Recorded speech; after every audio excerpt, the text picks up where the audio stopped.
Horizon, vision, blurring, rage, taken over. Here's Paul Calvisi. I'm ready. I'm 100% ready. I'm telling you I'm ready.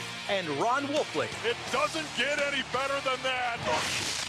Unleash the fury! All right, let them hear you, Red Sea. All those people driving around with Illinois plates this week. Come on now, right? I mean, here on Halloween night, I'd say we're giving out the equivalent of full-size candy bars here on the Big Red Rage, presented by Santan Ford and Gilbert. Although right out of the gate, before we get to our very special guest, Wolf, I'm a little disappointed. I mean, it's been a Halloween tradition for how many years that you show up in full regalia? I mean, a big, elaborate, flamboyant costume. Don't say that in front of Zaven, Paulie. Don't say that. It's not this year, true. no costume this year, Wolf. That's disappointing. And there never was a costume, Paul. I mean, you should have seen 2017 with the pirate costume and all the feathers and everything. It was unbelievable. It was just... All right, how about it, everyone? Guess what? It's not a costume. It's the real deal. It's Cardinals starting linebacker Zaven Collins, everyone. Yes. So are you a big Halloween guy? I mean, if we go back to your childhood. Yeah, I wasn't really a big Halloween guy, but my mother was. She handmade all the Halloween costumes every year. No. Yeah, every year. She did Legos one year for like her work and like the Legos men. And there was like I don't know if you guys have seen them, like the cheese balls that you buy from like Sam's. Those were the heads. So we had like 80,000 cheese balls in our house one time. We were just throwing them away. We weren't even eating them. Oh, man. Yeah. Okay, so right. growing up, when did you start to trick or treat on your own, Zaven? That's what I want to know. Oh, Like, it's a can you small remember? town. He was probably like Small town, time? Yeah. What, It's tiny. I mean, what, is 6, 7? I don't even remember. It was so Okay, probably. you couldn't have yeah. been a 6-year-old walking around this Oh, small there definitely town. is. Really? Yeah, there definitely Wow. is. It's tiny. All right, Oh, my we'll get goodness. into Halloween in depth a little bit later, okay? And Okay, we'll good, go down Bob. memory lane, including in the Cardinals locker room here on the Big Red Rage. But you know what? We need to go recent memory. Like, I don't know, Sunday. Oh. And how about that win at Miami, down 10 points going into the fourth quarter? You guys pull off another walk-off game-winning field goal because it's their last two, and a game-winning field goal 3 or last 4. There was a team in 1998 called the Cardiac Cards. You guys are getting close to that. You're like the comeback cards right now, Zaven. Yeah, it's we practice situations and scenarios like every week, kind of mock game, and you don't know if it's going to happen or not, and then sometimes it does, and sometimes it's completely off.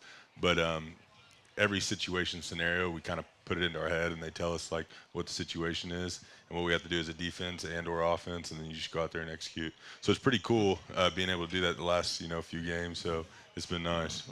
So, Zaven, for me, I know that individually a player can get better. Confidence is the currency of competition. I say it all the time. It's the currency. You buy and sell performance so much of the time based on your own confidence level. Do you believe that applies to a team collectively? Yeah, for sure it does. And how can you apply that? I think it goes through mostly practice and then, how things are operated at practice, how people carry out their day through working out. If it's, in the facility when you're there, you hear a lot of, chit chatter always, there's good vibes in the building, whenever it's kind of, when we were 2 and 4, it wasn't that chit chatter wasn't there. It was like, you could hear anything drop in there. So it's a lot different. So whenever you build up that confidence, guys are, talking about things, and people, I think whenever you have confidence, you're a little bit easier to take criticism a little bit more, and that's all what the game's about as well.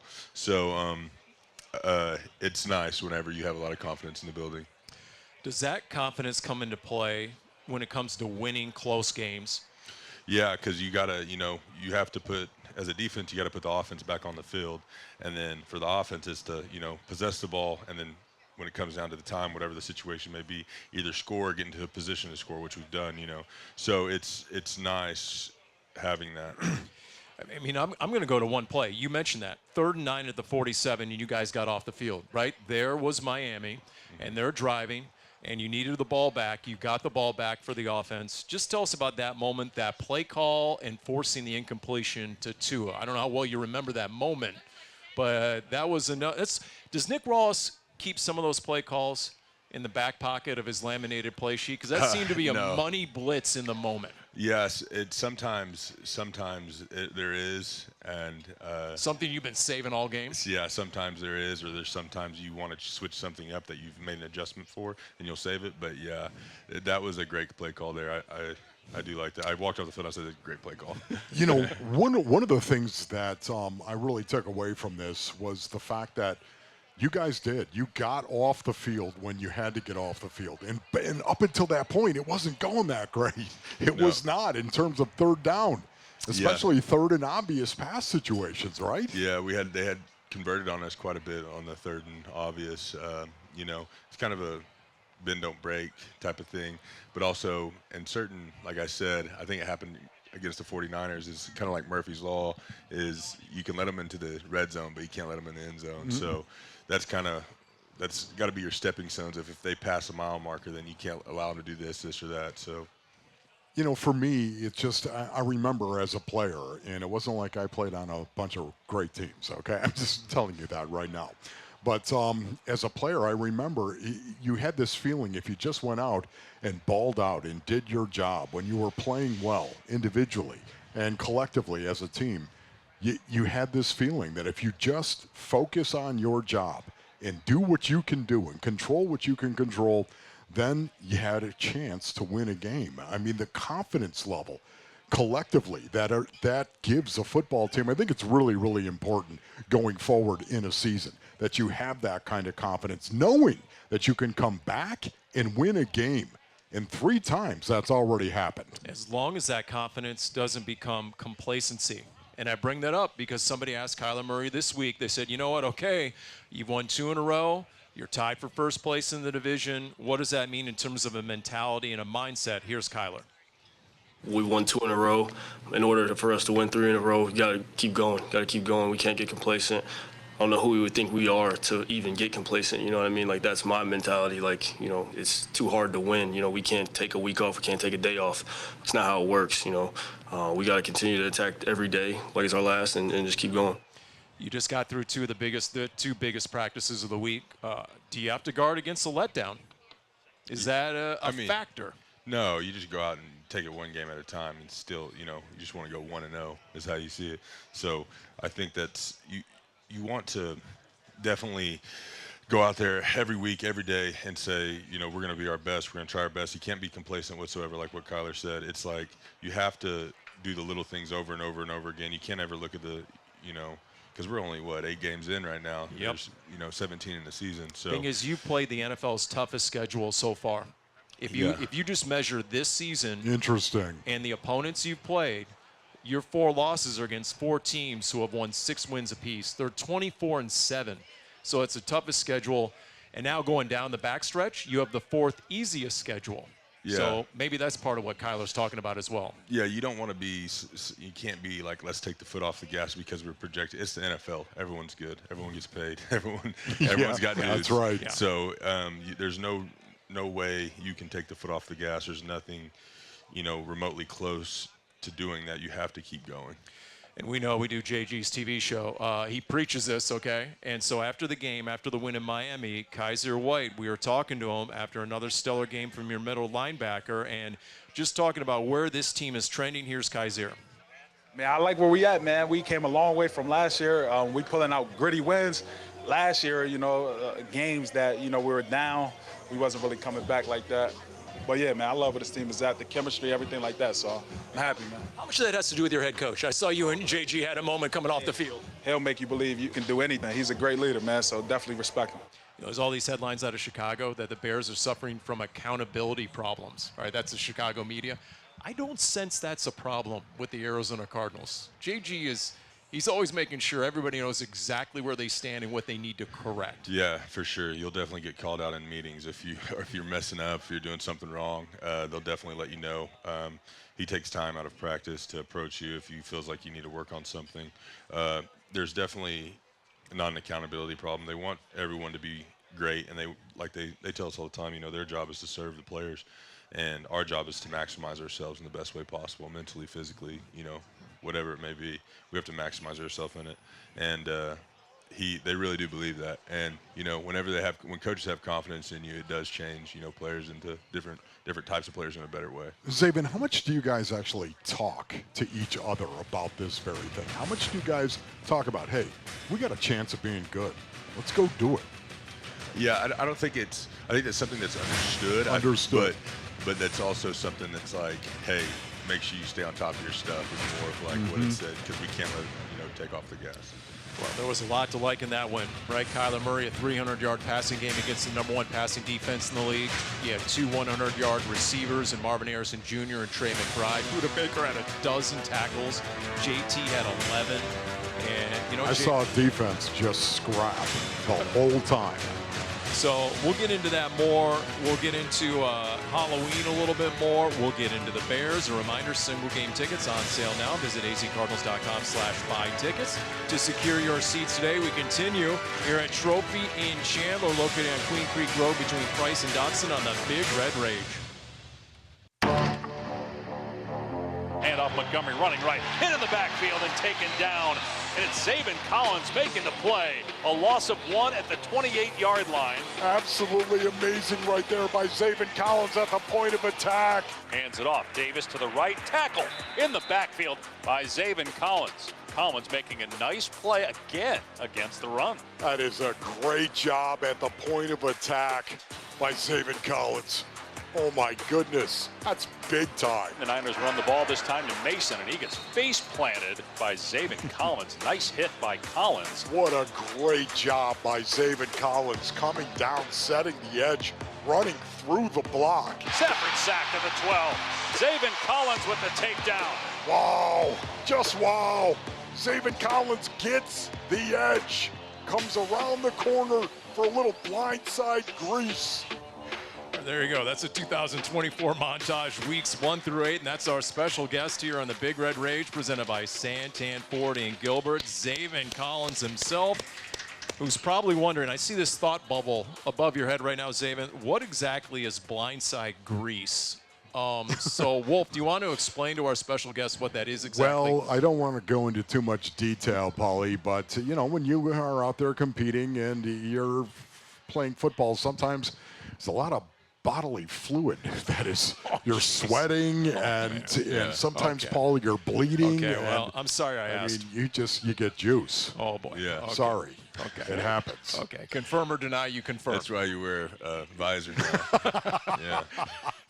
Well, A visor. considering the heat and humidity in Miami, oh, boy, things probably got juicy down there in the pile at times. Oh, boy. Okay.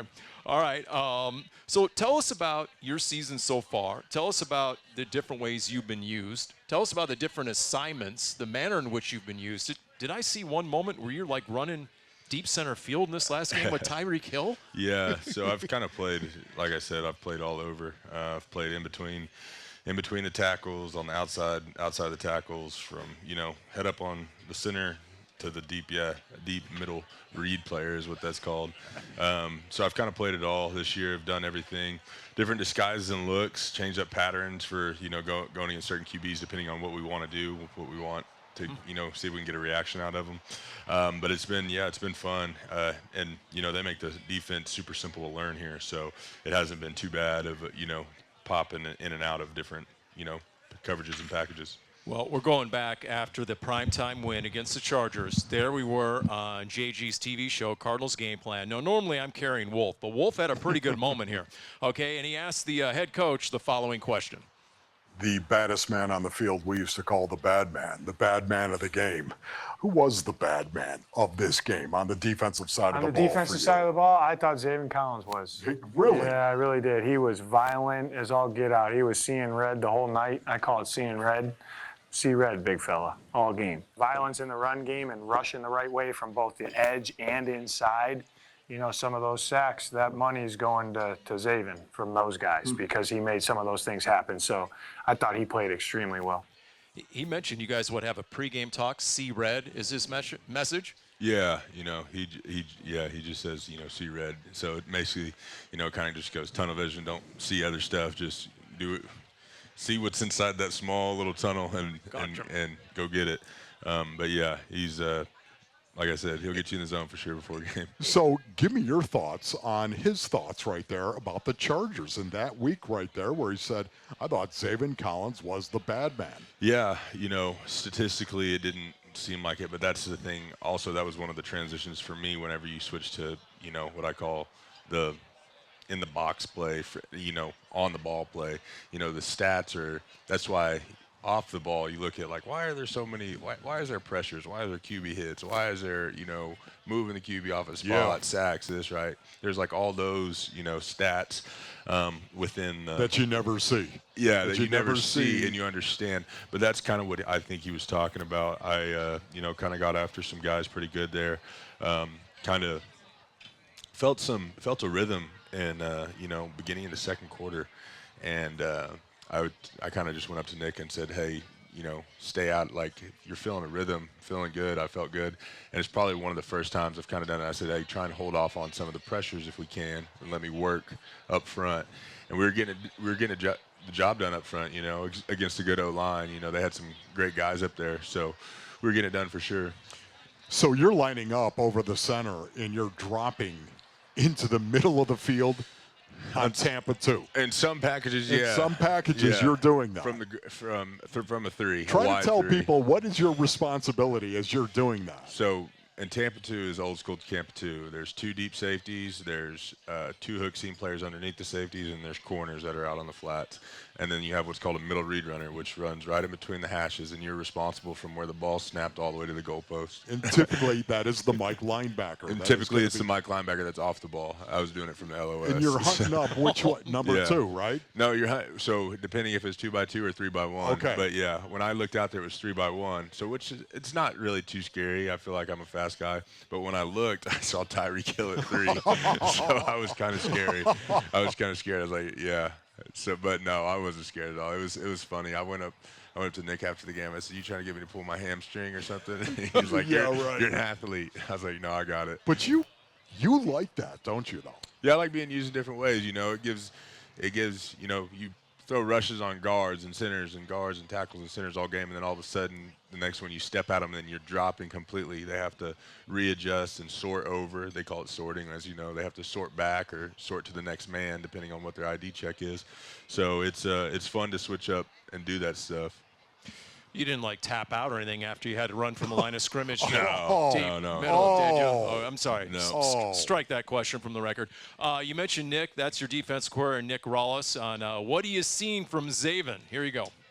Improving in all parts of his game. Obviously, he's a very reliable, steady player for us that we can have him do a lot of different things: rush off the edge, rush inside, drop into coverage, pressure the quarterback, run game.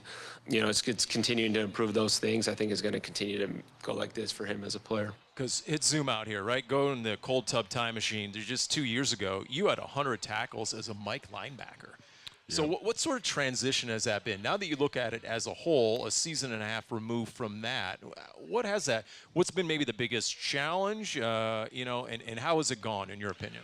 Well, the biggest thing, I think, what kind of confused me at first, it was you go from playing, I think I missed one game my second year, and I still played 98% of the snaps, right? Yep. That's missing one game, an entire game. Right. And then last year, I think I played a little over 50% of the snaps. Because they love those rotations up front. Yeah, and that's what I gained body weight, understand that you can't really go as fast as you used to. Mm-hmm. Not as fast. I can still go as fast as I used to, but I'm just saying as far, those 8-play drives, 10-play drives are really long, whenever you've put on, whether it's muscle, fat, whatever it is, 10 pounds, because you're just carrying a heavy load all throughout the game. So, gotcha. So what is your weight at right now, Zaven? 270. 270. Yeah. Okay. You okay with that, right? Yeah. I mean, I played Mike at 262. I'm 270 to 273, depending on. Do you like your job description right now better?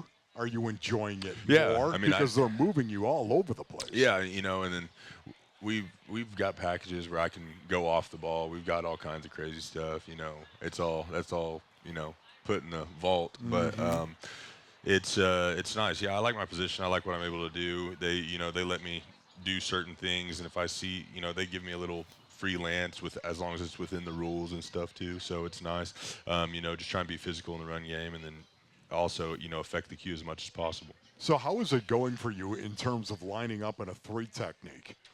Yeah. And rushing the passer? Yeah, so like, and, you know, offensive linemen would definitely, you know, argue with me here, but like, you know, it's fun to see you when you can get, you know, guys or offensive guards one-on-one versus whenever they get to use their buddy. Offensive linemen are the, you know, they play the best together on any position in the field, and, you know, because that's just what they do. They're a great unit. So when you can get them one-on-one, it's kind of fun. That's like a fun game for me to try and, you know, trick them or try and get them to do certain things to where I can get a mismatch or, you know, get to where I can work certain moves.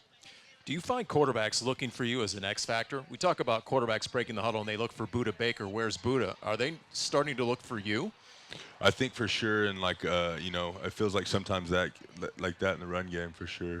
You know, I've tried to progress. That was a big thing for us going into this year is my run defense, and I wanted, and it still needs to improve. But I feel like that's something that's happened, you know, a little bit in the run. Sometimes just feels like it's been vanilla for me at certain times of the game where kind of everything's away. Of course, we go back to like your high school days when you rush for over 4,000 yards and you pass for over 3,000 yards, right? And combined, you had like 90 touchdowns. I mean, maybe we should have known your versatility. That was foreshadowing, right? Everything you did back then. That was crazy. I mean, and it makes me wonder because we had DJ Dallas on not too long ago. Who is is there any chance you might actually, you know, lobby to be the emergency quarterback? Would you ever lobby for that?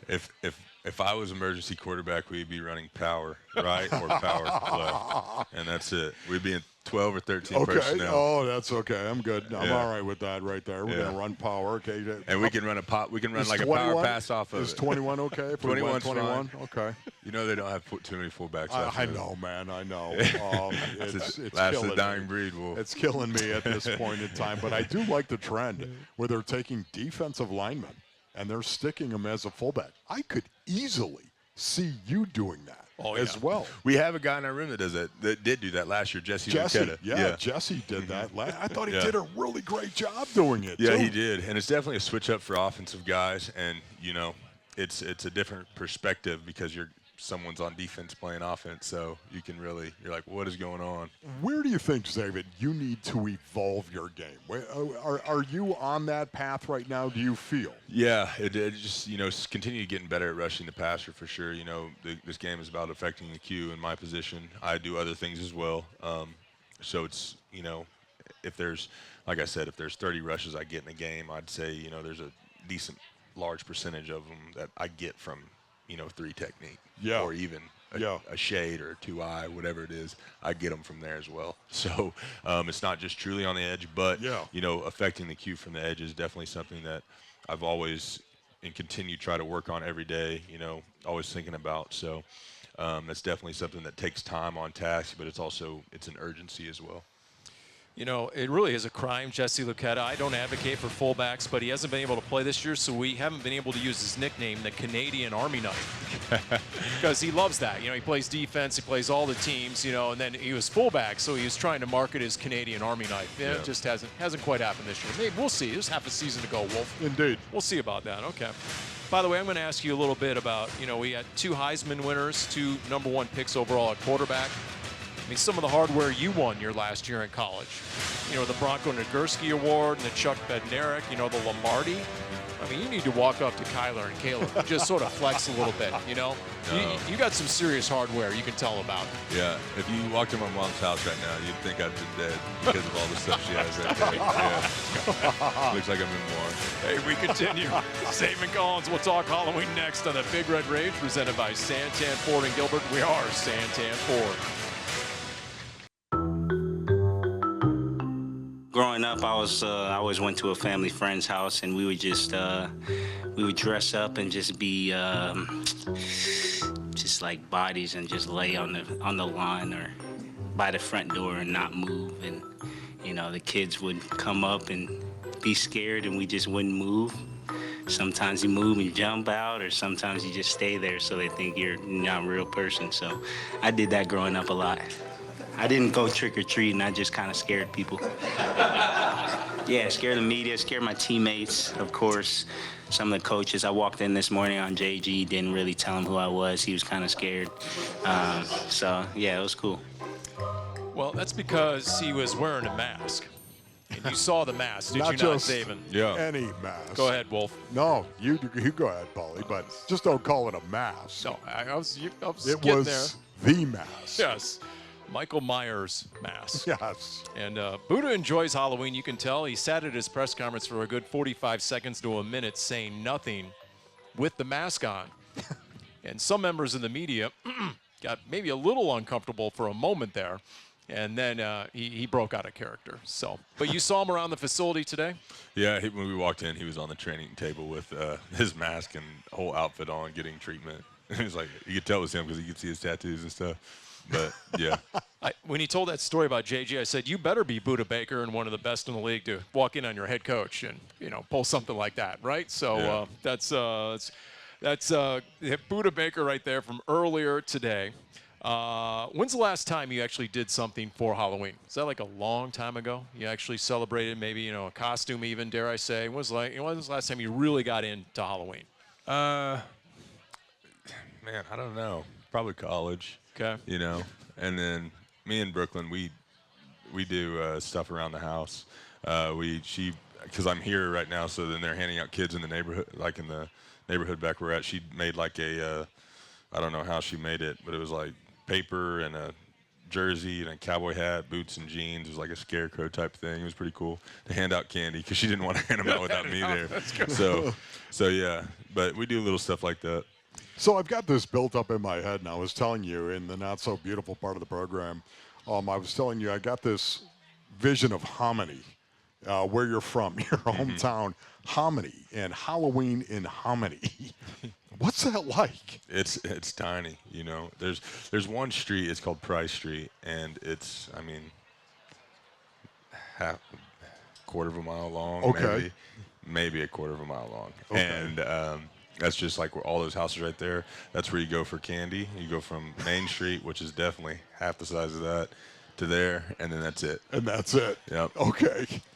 20 minutes, 30 minutes. It was over quickly. Is that what you're saying? The yeah. trick or treating? It was up and down. Was there any tricks that was going on as well? No. It was just that was it. It was yeah. simple, and it was fun. Well, there was a guy who was a lot of fun. Late, great Clark Higgins played your position, former Arizona Cardinal. This is going back to 2009. And here he is on how he celebrated with his costumes. The sweetest costume I had was probably 2 Halloweens ago. I had the real spandex suit from Spider-Man. I crept around some people's backyards and actually had the police call on me when I was in Pittsburgh playing for the Steelers. So current day, present day, you still do Halloween? Oh yeah, I do it all the time. I got me a costume now. I'm gonna be Leonidas from 300.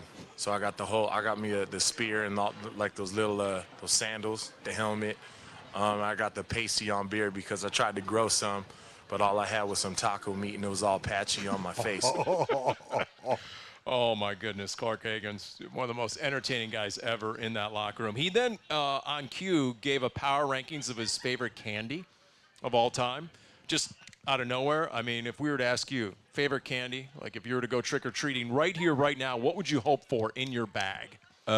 Any type of like non-chocolate. I'm a big I like chocolate, but like any type of like sweet candy for sure, like gummy worms, stuff like that. Okay. That's number one in the book, and then I would go like chocolate, like chocolate almonds or anything like that, and then. I think a high-ranking candy that not too many people like are Almond Joys. I like Almond Joys. Okay, yeah. How about you, Paulie? What would you hope you'd get? Well, I got a lot of flack for this earlier in the week, but chocolate malt balls, boom, I go into the kids' That's bag. old school for sure. They have to have the tax. They got to pay the tax, right? You got to teach them about the man That's and the right. tax. So you go in and you help yourself to some of the candy. Almond Joys, absolutely. The coconut, I'm all down for that. Yeah. Anything Reese's for me. I just Sure. honestly right now, just if it's got peanut butter and chocolate, look out, man. By the way, weren't you, speaking of, getting in the Spider-Man suit, do I remember, were you a gymnast? Was that your first sport when you were a kid? No, it wasn't the first sport. You get into sports early in a small town. I mean, some of the earliest memories I had was playing sports.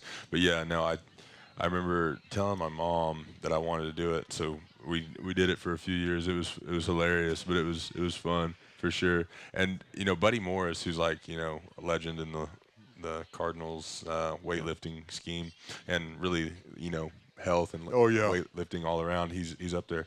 He always says like it's one of the best things for kids that are like martial arts, because it teaches kids to fall and like be able to get back up, you know. So and I'm guessing balance. And, yeah. right? So I think, you know, everything little bit contributes to, you know, kind of what you are later on as an athlete. So maybe it contributed in some way. So are you a scary movie guy? I mean, do you like scary movies? No, you do not like them at all. I was going to say, I'm not going to go out of my way to watch one. Okay. But I mean, if I have what's to, the scariest movie you would say you've ever seen? You know, you just don't see them, right? Yeah, you I don't watch them. Yeah, I couldn't tell you. Yeah.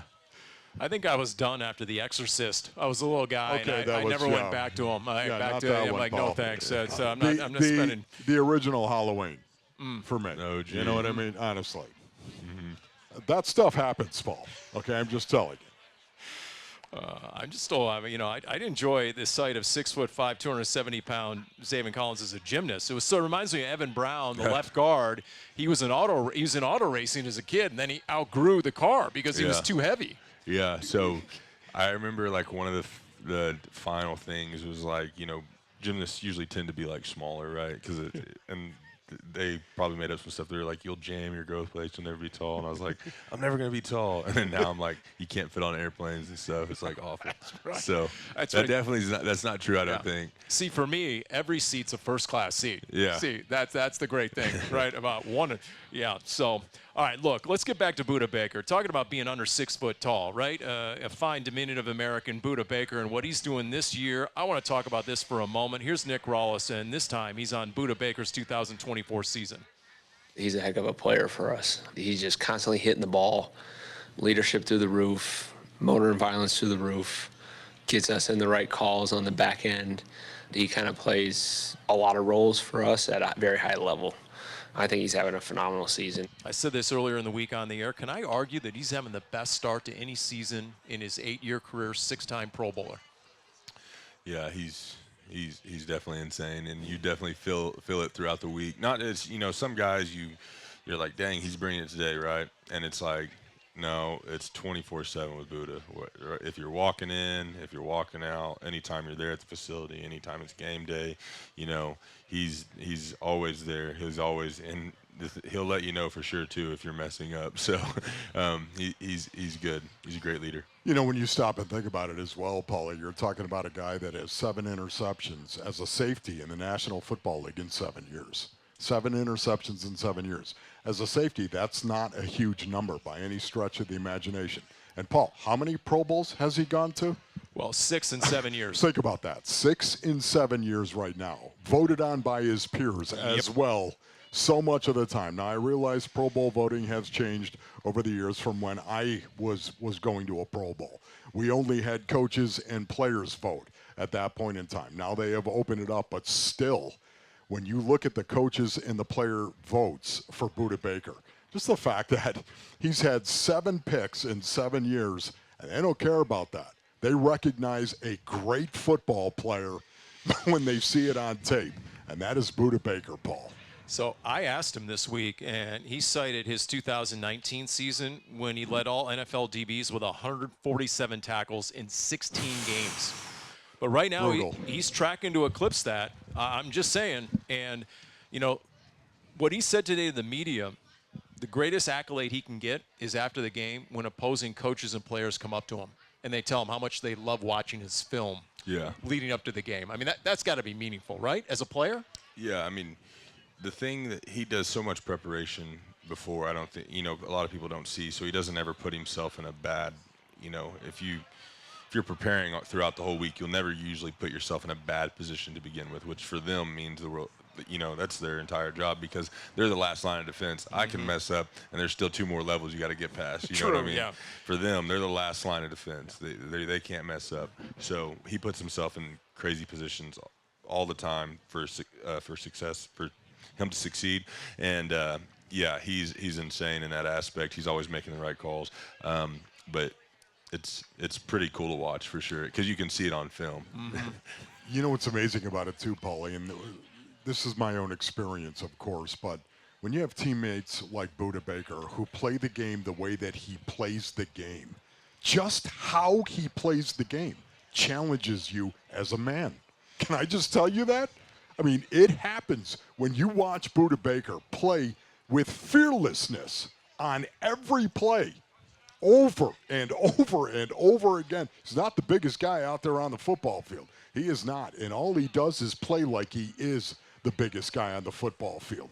When you watch that as a man and you're standing there on the sideline, at some point in time, if you've got a competitive bone in your body, you say to yourself, I should play like that too.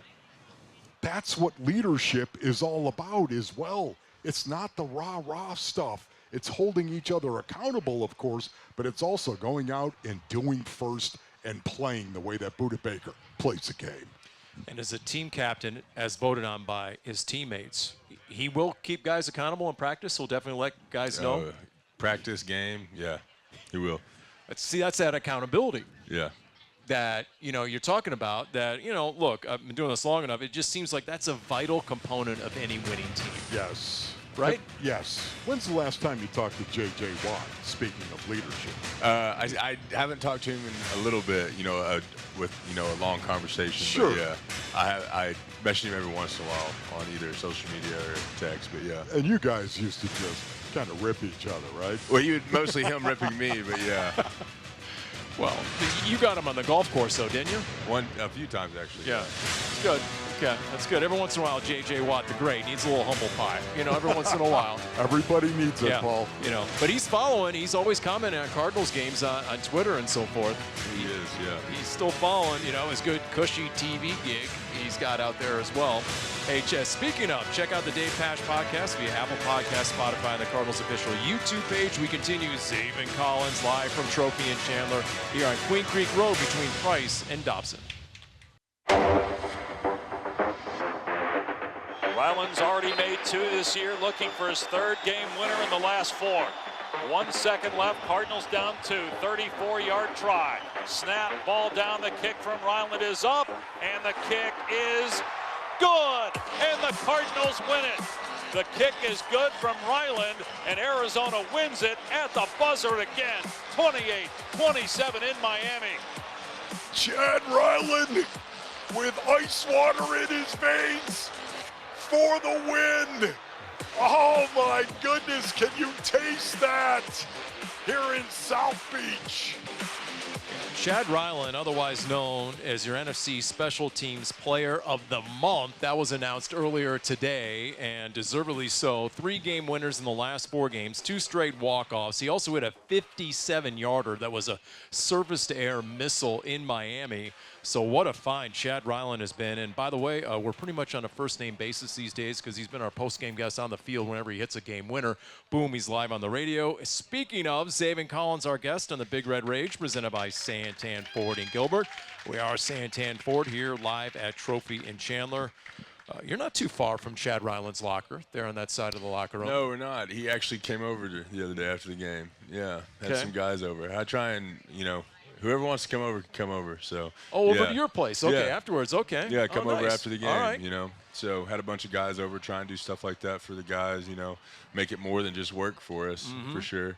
Especially, but I could see where some guys, we see each other all day, and there's a lot of emotions that go throughout the day.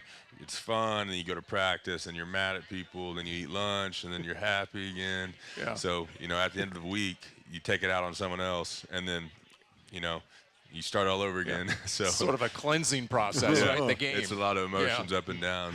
So, Zaven, when you look at the Chicago Bears and their offense specifically, it seems like there are some similarities between their offense and our offense. Do you see that? Yeah, they have a great wide receiving core. They have good running back. And, although I think Kyler's a little bit more elusive as far as, like, scrambling downfield and stuff like that. But both great passers, can make you miss in the pocket for sure. Caleb Williams can for sure. I'm not saying he can't. Yeah. You see a lot of similarities. Similarities as well in personnel groups. Yep. Correct? 11, 12, and 13 for the most part. 100%. Maybe not as much 13 personnel as we're running out there, right? We're about 20% right now in rundown situation. They're about 5%. But even the way they run the ball, they do try to run the ball a lot, correct? Yeah, they do. Well, you have the running back like that. It's, yes. You're going to use him. So he's a great DeAndre player. Swift. Yeah, DeAndre Swift. Yeah, he's a great player. And, also their tight ends. Their tight ends are really good, too. Big time. Yeah, so they have a lot of knowledge and, a lot of veteran leadership on that team as well for someone like Caleb Williams, so it's good. Here's your head coach, Jonathan Gannon, when asked about Caleb Williams and that Bears offense. Quarterback, can make magic, really good player, can beat you with his arm and his legs. They got really good skill guys, good scheme. He knows where to go with the ball. He's accurate, and then the extension plays, is unique. No doubt. So think about it. They have DJ Moore, they have Keenan Allen, they have Roma Dunze, right, a receiver, the rookie. Yes. You mentioned DeAndre Swift, Cole Kmet, the tight end. He's a big playmaker. Here's what they don't have right now, a healthy O-line. Yeah. So that's going to be... That's really problematic, too, when you watch it, Paulie. It's one of the reasons why they've had their ups and their downs. Really, it's been that offensive line. And, your offensive line, you don't need the best offensive line in the league, but you need your offensive line to be good enough where they can allow your talent to do what they do. And, right now I think they're having a hard time with that. Would you agree with that, Zaven? I think, whenever I look at it from when you're examining film or you're watching film, you're trying to make up a plan for yourself, the first thing you got to take into just because it's not a big name guy or their starting guy, you can't discredit that they're still NFL football players. Yep. And if you take them lightly or if you don't make a plan as detailed as you would for someone who is a big name guy or who's got all the stars and stuff, whatever you want to call it, they'll lock you up. Yeah. So they get, like I said earlier, everyone in this league gets paid too. So that's right. But you have to compare and prepare for these guys just like you would if you're going against like a Detroit or if you're going someone like Indianapolis. Like you still have to prepare in that aspect for them. But they are banged up front, and sometimes it hurts them in certain ways. It's interesting. Yelda Froholt a couple weeks ago told the media, he said, look, I was a backup guard in Cleveland. All of a sudden I was the fourth-string center. I had to go in a pinch, and the rest is history. Yep. He just got rewarded with a new contract. He's a starting center, one of the better starting centers in the league. So to your point, yes, you never quite know. And when guys get their chance, you better take advantage of it. Yeah, and those guys in their mind, a lot of those guys in their mind, like kind of, we'll say Fro's situation, right? He was a backup guard, and then he moved to a fourth-string center, right? Yep. The backup guys are moving around everywhere because there's multiple positions on that O-line. And in his mind, he's like, man, I got to fight, do everything, to a certain level, to keep this job for sure. And that's how guys, that's just how they think sometimes, and they're in that position. And, you can see it sometimes on film for sure. So, Zaven, right now, the number is coming down in terms of points allowed. And I would say for your defense, of course, I would say that I don't know if there's a more important metric defensively than points allowed. Yep. You can have all yards allowed all you want, have 1,000 yards per play, and exactly. But it comes down to the points that you allow right now, and you guys are down to 24th. You guys were near the bottom at that point earlier in the season. Now all of a sudden you've moved all the way up to 24 right now. Where do you guys see yourself getting better defensively? You said 24 points per game. No, I'm saying 24 is your rank now. Where you were ranked lower than that earlier in the season. Yeah. Oh, so we were first in points, or not saying, but first is the highest, right? I was like, 24 is not very good. 24. You're So saying 25 is the worst. 25.6 is what you're allowing right now. Yeah, and that's what it got into. What I was talking to you about is like Murphy's Law, right? Is guys can drive up and down the field. You see offense. That's why you always see certain teams like, if you remember that OU Texas Tech game a few years ago, oh yeah, there was like 1,200 yards in total offense that day, right? Yeah. Which everyone wants to see. But as a defense, you don't want to see that either. But if they get into the red zone, you can't let them score. There you go. They can get 3 points. If they get into the red zone 4 times and they only get three points out of every time, it's 12 points. You give them 6 each time, it gets real big real quick. So. And that's where you guys have improved greatly. Number 12 in the league, Paulie. Yeah. Do you still get a good luck text from your mother before every game? Every game, mother, all the family. It's mother, really well done. Yeah, girlfriend. That's awesome. Aunt, grandmother. Yeah. Really? That's great. That is great, man. We always enjoy it. Thanks for the time, Zaven. Thank you, guys. Appreciate it. Happy Halloween. Special thanks as always, Jim Almohandro, Cody Fincher, Walt Ellis, Lawrence Ellis, Evan Reiser. For everyone here at Trophy and Chandler, located on Queen Creek Road between Price and Dobson, this has been the Big Red Raid presented by Santan Ford and Gilbert. We are Santan Ford. Chaw.